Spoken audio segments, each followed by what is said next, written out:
নমস্কার বন্ধুরা, সিন্ধুর রান্নাঘর থেকে তোমাদের সবাইকে অনেক অনেক স্বাগতম।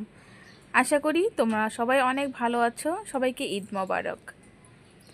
আজকে গ্রাম্য স্টাইলে কিভাবে সিদ্ধ মাখতে হয়, কিভাবে সিদ্ধ দেয়, এই বিষয় নিয়ে কথা বলবো। আমরা যারা গ্রামে থাকি তারা কিন্তু আলাদা করে কোনো কিছুই সিদ্ধ দেয় না। ভাত রান্না করলে ভাতের মধ্যে আলু এবং যে কোনো সবজি ভাতের মধ্যে দেয়। ভাত হওয়ার পর যখন একটু ঠান্ডা হয় তখন ভাতের থেকে বের করে সুন্দর করে মাখিয়ে নেওয়া হয়। আজকে আমি এমনভাবেই তোমাদের এই সিদ্ধটা মাখিয়ে দেখাবো। তোমরা যদি এভাবে বানিয়ে খাও, সিম এবং আলু সিদ্ধ, এটা কিন্তু গরম গরম ভাতের সাথে জাস্ট জমে যায়। আমি এই রেসিপিটাই তোমাদের মাধ্যমে শেয়ার করছি। অনেক ভীষণ গরম বন্ধুরা, এত গরমের গরম আমি দেখানোর চেষ্টা করছি যে গ্রামে আমরা যারা থাকি তারা কিন্তু গরমকে গরম মনে করে না। তারা কিন্তু অনেক সুন্দরভাবে জীবনযাপন করে থাকে।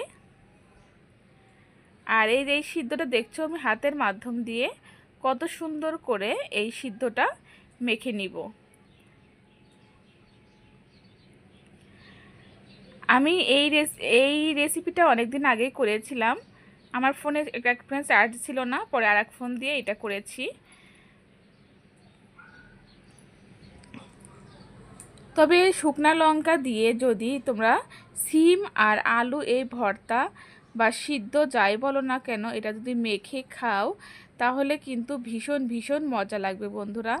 আর এটা কিন্তু একটু ভালো করে ম্যাশ করে নিতে হবে, যেহেতু আমি গ্রাম্য স্টাইলেই তোমাদের এই সিদ্ধ আলু সিম সিদ্ধটা দেখানোর চেষ্টা করছি, সেহেতু আমি হাতটাই ইউজ করছি, হাতের মাধ্যম দিয়েই। কারণ হচ্ছে আমরা এখন অনেক কিছু বের হয়েছে, হাতের প্রয়োজন হয় না।